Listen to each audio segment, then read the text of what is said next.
Rajiv Gandhi foundation की स्थापना 21 जून 1991 को हुई थी, यानी राजीव गांधी की हत्या के ठीक एक महीने बाद, और इसकी चेयरपर्सन है सोनिया गांधी, जबकि राहुल गांधी और प्रियंका गांधी वाड्रा इस फाउंडेशन की ट्रस्टी है। अब बड़ी बात यह है कि इस देश में इस संस्था को तब तक चीन से कोई चंदा नहीं मिला जब तक भारत में अटल बिहारी वाजपेयी की सरकार थी, लेकिन जैसे ही वर्ष 2004 में यूपी की सरकार बनी तो इसके एक साल बाद से ही चीन की एम्बेसी से, यानी चीन के दूतावास से इस संस्था को डोनेशन मिलना शुरू हो गया, इस संस्था को फंड मिलना शुरू हो गया चीन के दूतावास से, और 3 वर्षों में इसे 1,35,00,000 रुपए का चंदा चीन के दूतावास से मिला है। चीन के दूतावास का मतलब आप समझ लीजिए कि चीन से मिला है। हैरानी की बात यह है कि यह सारा पैसा भारत और चीन के रिश्तों पर शोध करने के लिए लिया गया था, लेकिन जब इसकी जांच हुई तो पता चला कि पैसा ऐसे किसी शोध पर इस्तेमाल हुआ ही नहीं, बल्कि इस पैसे का इस संस्था द्वारा दूसरे कामों के लिए दुरुपयोग किया गया।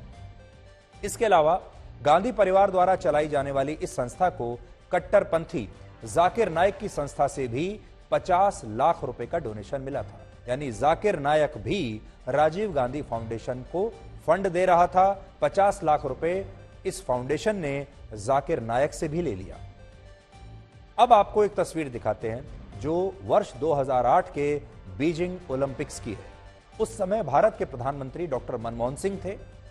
भारत में यूपीए की सरकार थी कांग्रेस के नेतृत्व में, लेकिन चीन ने बीजिंग ओलंपिक खेलों के लिए तत्कालीन प्रधानमंत्री को नहीं बुलाया और तत्कालीन राष्ट्रपति को भी निमंत्रण नहीं भेजा, लेकिन सोनिया गांधी, राहुल गांधी, प्रियंका गांधी वाड्रा और उनके पति रॉबर्ट वाड्रा को चीन की तरफ से विशेष निमंत्रण भेजा गया। और बड़ी बात यह है कि तब सोनिया गांधी इस आयोजन में अपने पूरे परिवार के साथ चीन की सरकार की विशेष मेहमान बनकर वहां पर गईं। सोचिए, सोनिया गांधी के पास इस सरकार में कोई संवैधानिक पद नहीं था, सोनिया गांधी के पास कोई संवैधानिक पद नहीं है, लेकिन इसके बावजूद ओलंपिक जैसे आयोजन में उन्हें चीन की सरकार ने अपना सबसे खास मेहमान बनाया और पूरा गांधी परिवार भारत की ओर से स्पेशल गेस्ट बनकर 2008 के बीजिंग ओलंपिक्स में विशेष मेहमान बनकर पूरा गांधी परिवार गया। सोनिया गांधी, राहुल गांधी, प्रियंका गांधी वाड्रा और उनके पति रॉबर्ट वाड्रा। प्रधानमंत्री नहीं गए, देश के राष्ट्रपति नहीं गए। इसके अलावा कांग्रेस पार्टी और चीन की कम्युनिस्ट पार्टी के बीच वर्ष 2008 में, ये वही साल है जब ये वहां गए थे,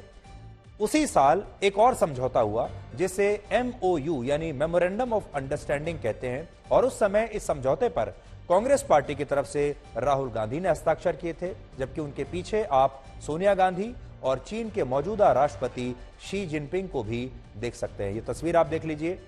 साइन कर रहे हैं राहुल गांधी, पीछे सोनिया गांधी खड़ी हैं और उनके साथ खड़े हैं शी जिनपिंग, क्योंकि उस समय शी जिनपिंग चीन के उपराष्ट्रपति थे और वो चीन के उपराष्ट्रपति होने की हैसियत से इस MOU के साइनिंग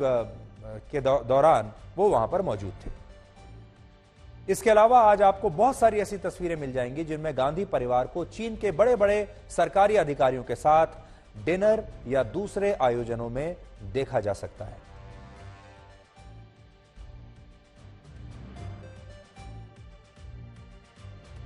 और ये वही कांग्रेस पार्टी है जो इस समय सरकार को घेरना चाहती है और कहना चाहती है कि चीन ने हमारी जमीन हड़प ली है और सरकार चुपचाप बैठी है और हमारे देश की सेना भी कुछ नहीं कर पा रही है।